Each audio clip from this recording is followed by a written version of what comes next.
Angelo Youn. I'm the product manager of personalization and web experience management. Just some background. Before I was a product manager at Liferay, I've been a front-end developer for 2 years, and I was a designer at Liferay as a product designer for another year, or year and a half, 2 years. So without further ado, let's get into it. WEM. Let me start with the vision of web experience management.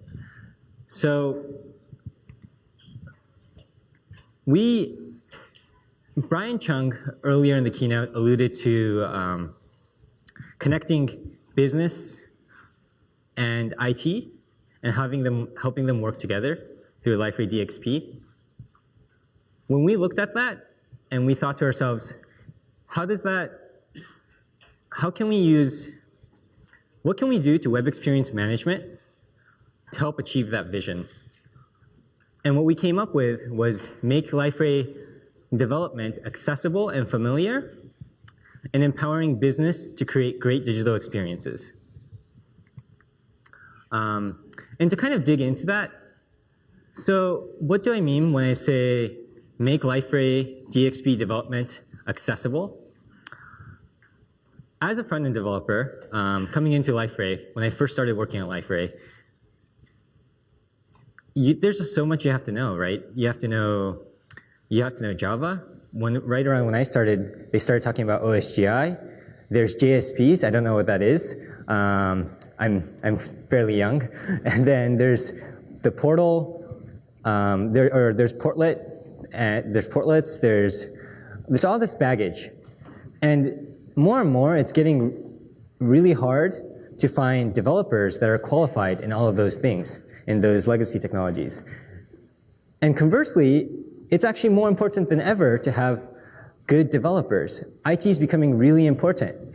So what we want to do is we want to make it easy to use Liferay. We want to make it so that front-end developers can come, or any developers can come in, and they don't have to know any of our standards. They can just come in and use their standards, right? We don't want them to work in Liferay. We want Liferay to work with them. And then we want to give business the best-in-class digital experience building tool for the enterprise. And that kind of goes along with the previous point. We realized that because IT is becoming so important, you need them more.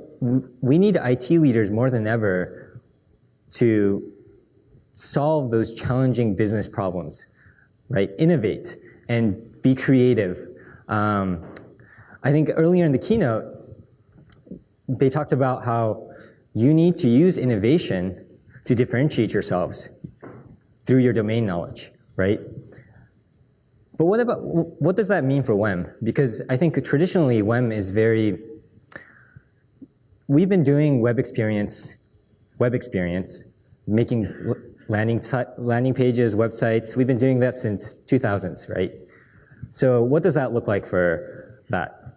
And we thought, hey, to this day, IT still has to spend a large chunk of their time updating content, creating landing pages, publishing content, migrating content, editing the UI, making new components, improving user experience, doing this and that from design, right? What we want to do is we want to give a tool for the enterprise so that the business users can actually start creating those experiences themselves. And there's a lot of tools like that out there, like you have your Squarespace at the very basic, right? You have your Wix. And then a little bit higher than that, you have things like AEM. And then probably even higher than that is you have things like Sitecore. And we really we were very cautious when looking at this, to not want to recreate a Squarespace. We wanted to create it for the enterprise, including all the complexities of the granular permissions that entails. You need to care about brand control. You need to care about who gets to localize and all that stuff. So, in there. So in 7.1, we started to lay the foundation for this. Whoops, whoa, that was weird. Sorry about that. Yeah, starting to lay the foundation for this. So let's start with the developer tools. Some of you guys may have went to that talk already, but we have, for 7.1, some of our front-end engineers have built NPM build tools. It provides a CLI for front-end developers. What that allows you to do is you can create portlets without writing a single line of Java or having an IDE. And so instead of explaining it, I'll just show you guys. So it's a little long, but essentially it uses the Yeoman generator. So you can just do an npm install, right? And then you're able to pick what front-end framework you use. And then you just give it a name. It names a portlet. And you go through this command line interface and it just asks you a series of questions. So a front-end developer, right, or any developer that just joins your company, they can just come in and start creating portlets from day one. They don't need to know any of the Liferay infrastructure. They can create this in a separate repository. It doesn't even have to, they don't have to have a local instance. And then once they create this, what this generator will do is it'll build a workspace for them. And it'll look very familiar. If you choose React, it will set it up with an index.js, just like they're used to. They can start writing code in it. If it's Angular, it will have that Angular set up. Vue.js, same. And you can just go in as a front-end dev, start writing code, make it, push it, right? And then whoever's in charge of the portal can take that and deploy it. Or they can deploy it themselves if they have a local instance and then test it. But it's very easy. Easier than when I was working on portals or portlets back when I first started Liferay. And this makes me really happy. And so once it's done, we can take a look at this and hopefully go to the workspace. And here we go. So if you look inside, there's an index.js. Looks like a run-of-the-mill React application. And you have your node modules and CSS all right there.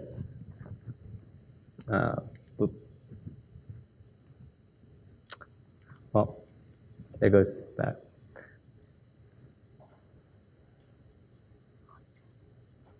Okay, so then content pages. So moving on to the more business user tools. Content pages enable business users to create web experiences. We use a concept called fragments. Some of you guys might have heard who've used Adobe Experience Manager. They have something called experience fragments. It's somewhat similar. They're chunks of web, essentially front-end code. And they're kind of like web components, but we didn't want to go down that road because they're a little bigger than that. They're a little less flexible than that. It allows you as IT to give tools for your marketers, your internal ops team, business teams, to create content, to create landing pages. So again, I mean, I'll just kind of show you guys with this video. So here we're going through a use case of creating a landing page for let's say an aviation company. They create avionics software. And so Aerocom, you can create a banner, you can go in there, drag that in, and then you can just start editing inline, right? And you're able to edit this, and as you can see, it saves the changes live. This improves the editing experience for your content writers, because now you can see your content in context as you write. You can see if that new line cuts off, right? You're able to just pick images from your documents and media, drop in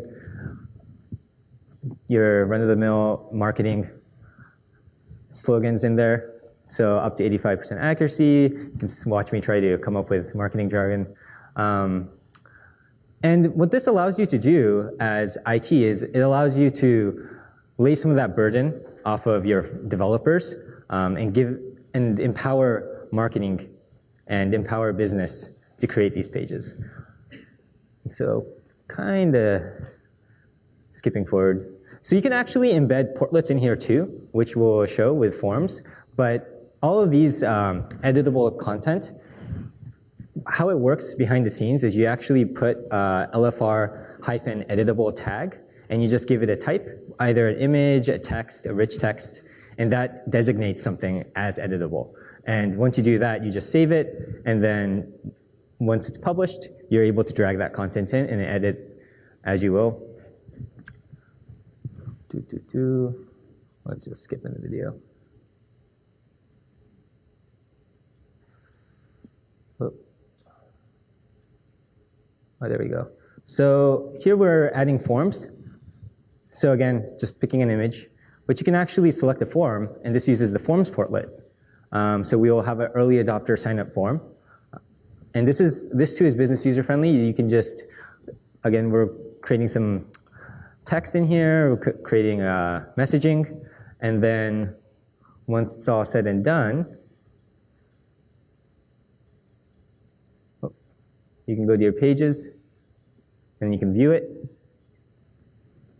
And we have a page. Now here, let's say, as a marketer, we wanted to add a title, right? We just want to add a little H2 or H1 in there. You can actually just come in here, and you can see the code, drop in an H1, right? And you can permission this. So if you don't want your marketers to be editing HTML, then you can restrict that. But you can throw in an H1, say LFR-editable, type equals text, right? ID, give it a title. And you can actually publish, and we thought that, hey, if you can propagate it, if it just propagates, it might be a little weird for marketers. So you have the option to choose which pages these changes propagate on. And once you propagate that change, the title, sure enough, shows up, and you can edit it.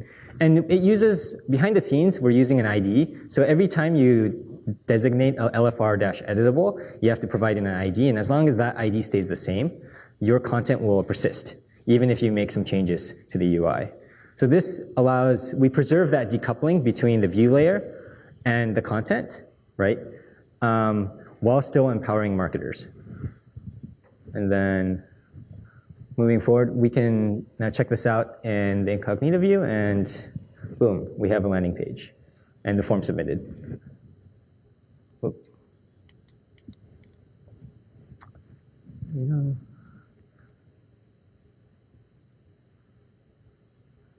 There we go. So display pages. Display pages, for those of you who've been with Liferay for a while, it's not a new concept. We've had it since 7.0, but for 7.1, we actually used that concept of content pages, and you can now use that to create a display page. I don't really have a demo for this, but essentially it works the same way. You create a site as a content page, but the thing you can do that's unique about display pages is if you have a web content structure, let's say the use case is you created a structure for products, right? And you don't want to create and maintain a separate landing page for every single product. You can use that product structure, right, and then map that over to that display page, and you can map anything from pictures to text to rich text. And what it will do is for every entry in that web content structure, it will dynamically generate a page. So it allows you, it really empowers business users with some of the advantages you get from programmatically creating and templating pages without having to know that technical barrier. But this is just the beginning, right? This 7.1 for us was really, from web experience, laying the foundation for what's to come. We want to move towards becoming a truly decoupled CMS. And what I mean by that is we want to empower IT to be able to use any technologies and just consume us as a backend, right? And I think a lot of you guys might be familiar with the term headless, but we don't want to be true headless because true headless doesn't actually have a UI layer. So we still have that business-focused UI layer for those who need it, right? For empowering your business users to create those landing pages, to create your sites, to create your marketing collateral. But when you want to get down and dirty and start making portals, when you want to make your awesome customer portal that saves, let's say, a week from some product process, then you can do it in any technology stack you want. And for that, we're going to be completely redesigning the RESTful APIs. We're going to be handcrafting them. They're not going to be auto-generated anymore. They're not going to be JSON WS. For web experience, we want to rework content delivery. So that's documents and media, blogs. We're going to have a whole new set of APIs for that. We want a whole new set of APIs for content management, for structured content, documents and medias. So being able to add, remove, edit through an API. Content participation, so you can be able to comment and ratings through an API. We're going to support OAuth 2 on the API level, not just on user authentication. And then we're going to follow the open API standards. And in the long term, let's say post 7.2, we really want to get to the point where we're supporting hypermedia and GraphQL, because we believe that that's the future in true decoupled development.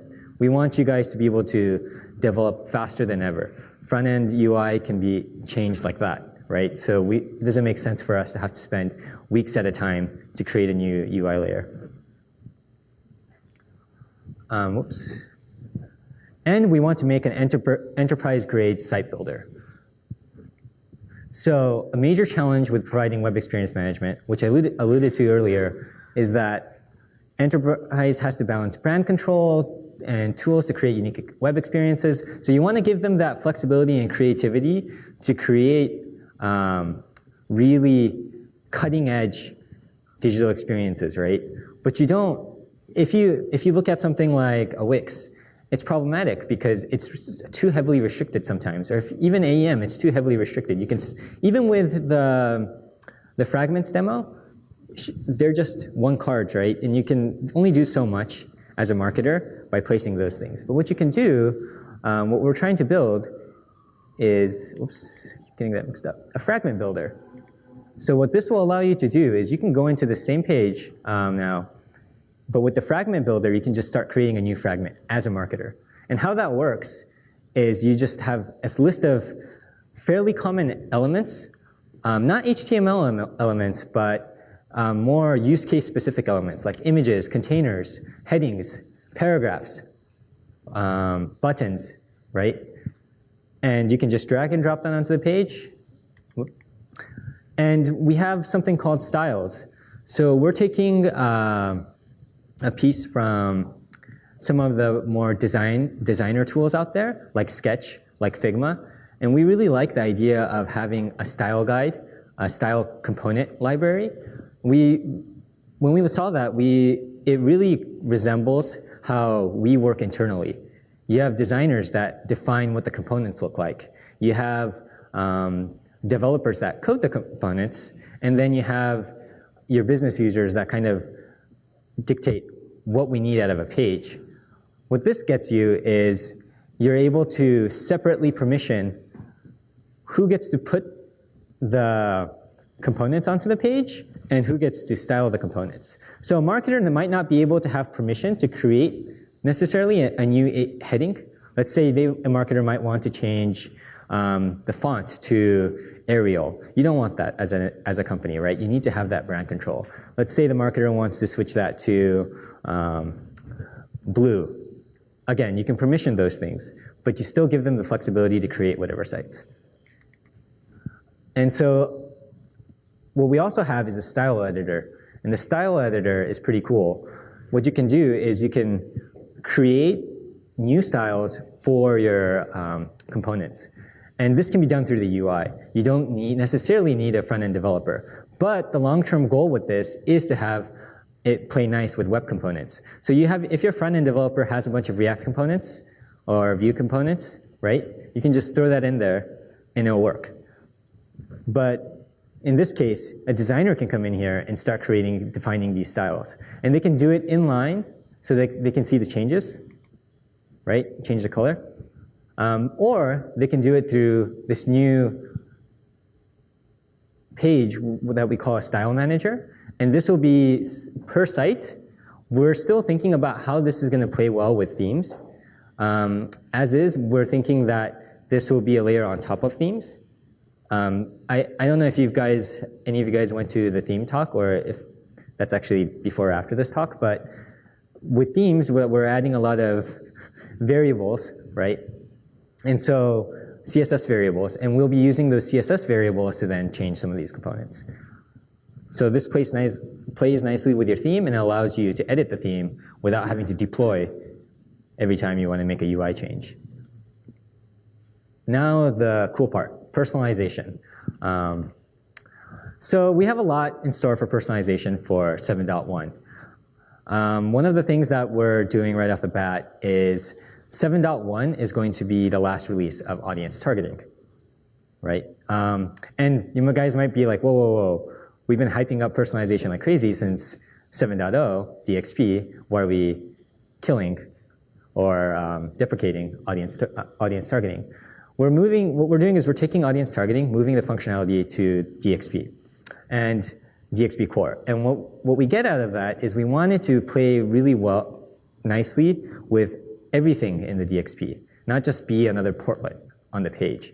So again, we're back to this content page. You're right in the UI, you're able to just define an audience and then create a segment or pull a segment from Analytics Cloud, right? So that'll be an upcoming integration for 7.1 is we're going to be integrating segments from Analytics Cloud with the DXP. And you can take those segments and say, hey, for this audience, I want to promote different content. You can just change the text inline, and you can change anything, really, add different elements, add different portlets, save it, and then you can go back and forth between the audiences and see the change right on that content editing page. But we want to do more than that. We want to do a lot more than that. So moving forward, and I'll kind of go back,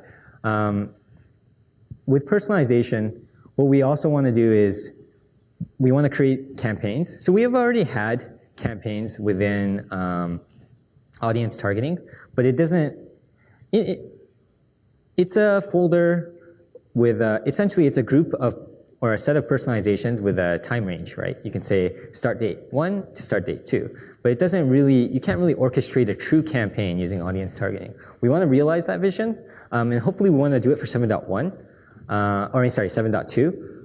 And what we want to do with it is we want to enable you to have cross-site campaigns and orchestrate it all from a central location. I don't have mockups for this, but we're actually working on it currently. What we want to achieve is we don't want to replace your marketing tool, right? If you have your Adobe experience, Adobe Analytics, your Marketo, what have you, right, as your marketing stack, DXP isn't the replacement. But what we want to do is when it comes to WCM, building experiences in the DXP, we want to be able to take that data and do stuff with it, do really cool stuff with it, and very easily and very quickly. And kind of speaking to the integration end, one of the things that we're going to be doing, and I kind of alluded to it earlier, is segments come from Analytics Cloud. Now that might seem, okay, that's cool, but what do I get? Well, what you get is Analytics Cloud separately is working on a bunch of connectors. And those will connect to things like your enterprise service buses. So MuleSoft. It'll also connect to like Talent. And it'll be very easy to set up your own connector and push in data there. And Analytics Cloud, behind the scenes, they're working on a CDP, and that's going to be schemaless. So you can just throw in data there. And we're using something called data virtualization, which all it really means is you just dump data and you assign meaning later. And you can use that meaning to then personalize on the DXP or anywhere else, right? And not only that, one of the hidden features that you're going to get out of all this is for 7.1, we're planning to allow segments to drive permissions. So how that will work is behind the scenes, a segment will essentially just create a rule, right?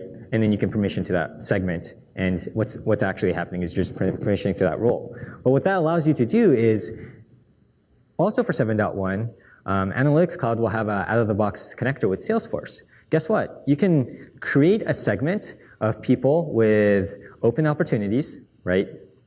Or you can create a segment of people with lifetime revenue of X amount, connect that to your analytics cloud, push it to your DXP, and then permission off of it, and personalize content off of it.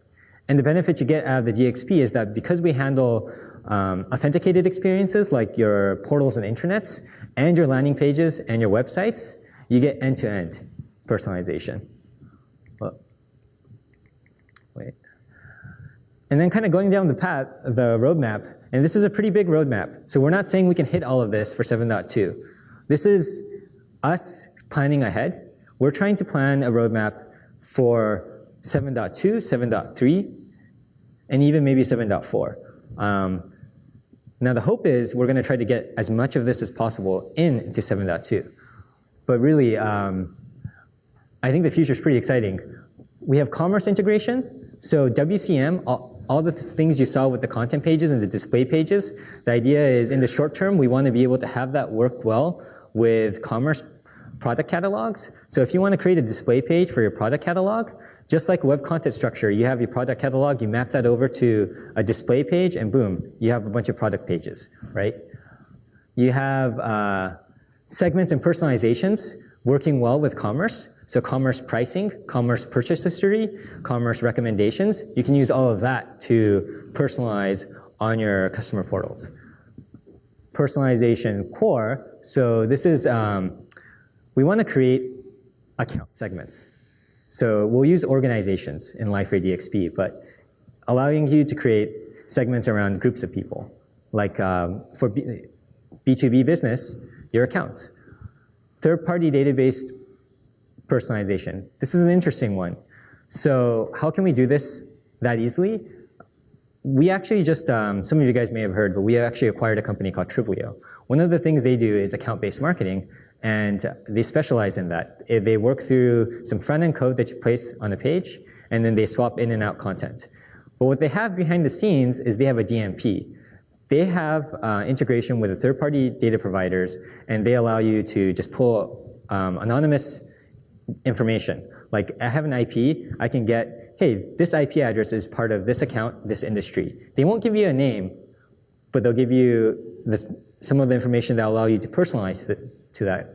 So what we're hoping is we can have integration with their API behind the scenes and use that to further drive personalization of the DXP. We also want to do machine learning-based recommendations. And with campaigns, we want to do goal-based analytics. So we're starting to have some of that with Analytics Cloud, but we want to flesh it out even further. We want you to be able to define a conversion through that data virtualization layer we were talking about earlier with Analytics Cloud. So you can have some data, say, hey, when someone has this field equals true and X amount is over this and blah, blah, blah, that means that they are a customer or they are a good customer. You can take that, assign that as a goal, right? Attach that to a marketing campaign and do some cohort analysis.